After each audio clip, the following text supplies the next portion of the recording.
बिस्मिल्लाहिर्रहमानिर्रहीम। अस्सलाम वालेकुम। क्या हाल है तमाम देखने वालों के? सब अपने घर में खुश रहें, आबाद रहें, आमीन सुम्मा आमीन। आज हम एक ऐसी रेसिपी लेकर आए हैं जो हर घर का मसला है और उस मसले को हल करने के लिए मैं एक न्यू रेसिपी इसकी बनाऊंगी। अक्सर औक़ात हम क्या करते हैं, हम क्या कोई आपके घर में कभी मेहमान भी आते हैं तो वो आपके लिए मिक्स मिठाई लेकर आ जाते हैं जिसमें गुलाब जामुन रसगुल्ले तो आप खा लेते हैं, लेकिन इस तरह की जो हार्ड मिठाई होती है ना तो बुज़ुर्ग खाते ना बच्चे खाते, ये पड़ी पड़ी फ्रिज में मतलब नहीं कोई खाना पसंद करता। तो इन ऐसी बची हुई मिठाइयाँ जो होती हैं जो नहीं खाई जाती या पड़ी हुई तकरीबन काफ़ी अरसा हो जाता, फिर हम कई लोग फेंक देते हैं। इसकी एक न्यू रेसिपी हम आज इंशाल्लाह आपके साथ शेयर करेंगे जिसको आप बनाकर लाजमी अब इस तरह की मिठाई को इस रेसिपी को देखने के बाद इसी तरह इस्तेमाल किया करेंगे जिस तरह आज ये रेसिपी बनने लगी है। तो सबसे पहले मैं आपको बता दूं कि ये मिक्स मिठाई है, ये सारी वैसी मिठाई है जैसे सख्त वाली मिठाई है। ठीक है, आपको नज़र आ ही रहा होगा कि इसमें से कौन कौन सी मिठाई है। बर्फ़ी इसमें है कोई नहीं। तो फिर शुरू करते हैं रेसिपी के बाकी इंग्रेडिएंट्स मैं आपको बाद में बताती हूँ।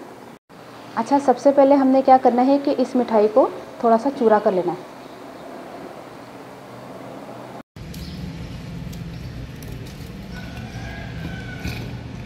अच्छा, मिठाइयों का हमने चूरा कर लिया है। उसके अलावा हमें क्या क्या चीज़ें चाहिए होंगी। 1 कप जो है हमने रंगीन सेवइयों का लिया है, रंगीन सेवइयाँ जो मिलती हैं बाज़ार में 1 कप।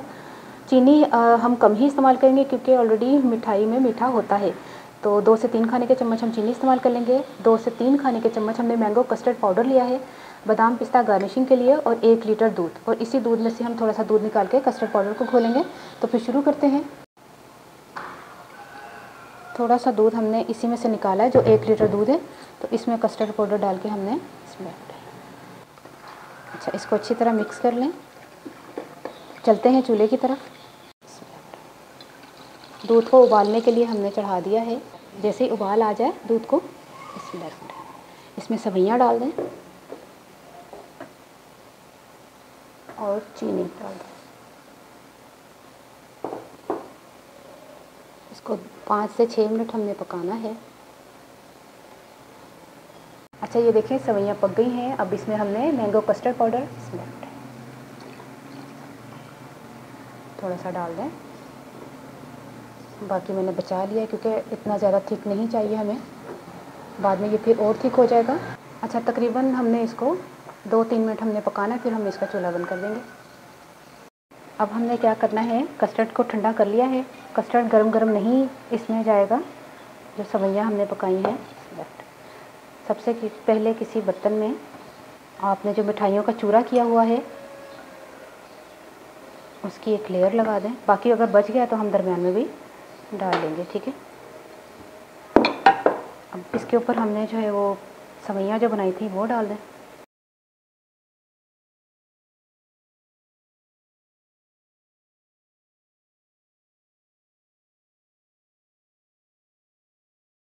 अब हमने इस पर, आपकी मर्ज़ी है, आप बादाम पिस्ता डालना चाहते हैं डाल लें, अगर नहीं डालना चाहते तो मत डालें।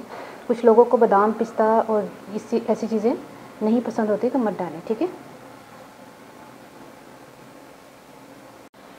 ये देखिए एक न्यू रेसिपी आपके लिए तैयार कर ली है। बची हुई मिठाई को किस तरह इस्तेमाल किया जा सकता है हमने बहुत सिंपल तरीके से आपको बता दिया है। अब आपने ये ट्राई करके मुझे ज़रूर बताना है कि आपको ये रेसिपी कैसी लगी। और हूँ मैं पंजाबी दसदा कि मैं तकरीबन आधा किलो के करीब मिठाई सी तो उन्होंने मैं चूरा करके तो एक पासे रख दिता। उस तो बाद मैं दूध उबालिया तो सेवइयाँ तो चीनी पा के जिन्होंने पकाया गया, फिर कस्टर्ड पाउडर पाता है, फिर उन्होंने थोड़ा ठंडा कर देना तो फिर वो एक मिठाई की लेयर लगाइए, फिर उस बाद सेवइयाँ दी, तो फिर उस मिठाई की पा के आखिरी चो सेवइयाँ की पा के बादाम पिस्ता पाता है।